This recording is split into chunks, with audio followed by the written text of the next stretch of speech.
जय श्री राधे। कार्तिक महात्म्य 17वां अध्याय।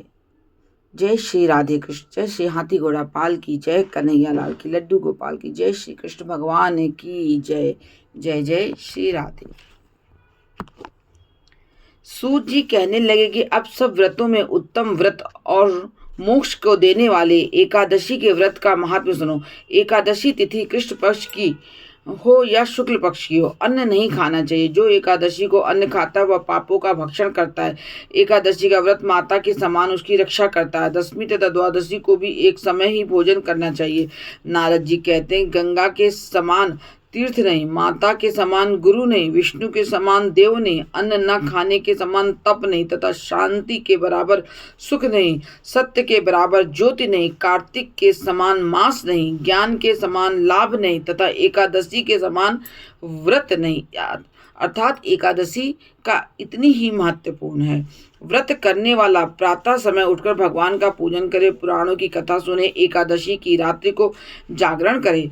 नारद जी कहने लगे, हे राजन, अब एक इतिहास सुनो। नर्मदा के तट पर गावल ऋषि का अति अशोभयमान आश्रम था। मालव का भद्रशील नाम का एक पुत्र था जो विष्णु का परम भक्त था। वह बालकों के साथ भगवान की मूर्ति बनाकर पूजन किया करता था।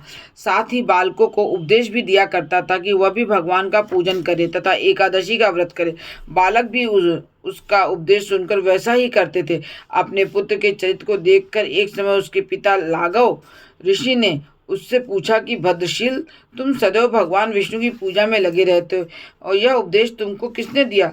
यह बात सुनकर भद्रशील कहने लगा कि पिताजी, आपको अपने पूर्व जन्म का वृतांत सुनाता हूँ। पहले जन्म में मेरा नाम चंद्रवंश में हुआ था।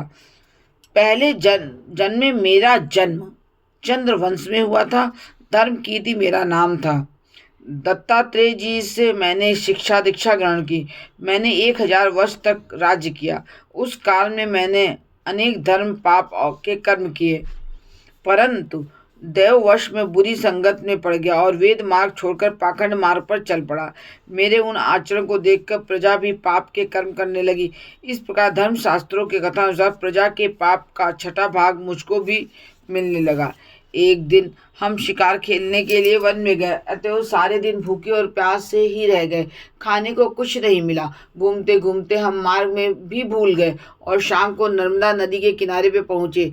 उस दिन एकादशी का व्रत होने के कारण वहाँ सब एकत्र अनेक वैष्णव भगवान का कीर्तन कर रहे थे। मैं भी भूखा प्यासा रहकर रात भर वहीं पड़ा रहा, मगर प्रातःकाल होते ही भूख प्यास से दुखी हो मेरे प्राण निकल गए। उसी समय यमराज के दूत मुझको पापी समझकर मारते पीटते यमराज के पास ले गए। यमराज ने चित्रगुप्त से मेरे सब पापों के और पुण्यों का लेखा मांगा।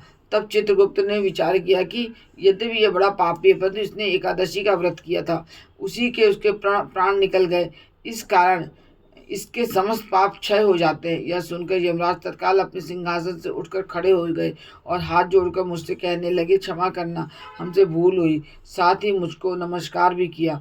फिर अपने दूतों को धमका कर कहने लगे, जो मनुष्य भगवान के नामों का जाप करता हो उसको कभी हमारे पास मत लाओ। जिसने अनजाने में भी एकादशी का व्रत किया हो तब भी उसके सब पाप क्षय हो जाते हैं और उसको हमारे पास आने की आवश्यकता नहीं पड़ती है। इसके बाद यमराज ने मेरा पूजन किया और फिर मुझे सुंदर विमान में बैठाकर विष्णु लोक को भेज दिया।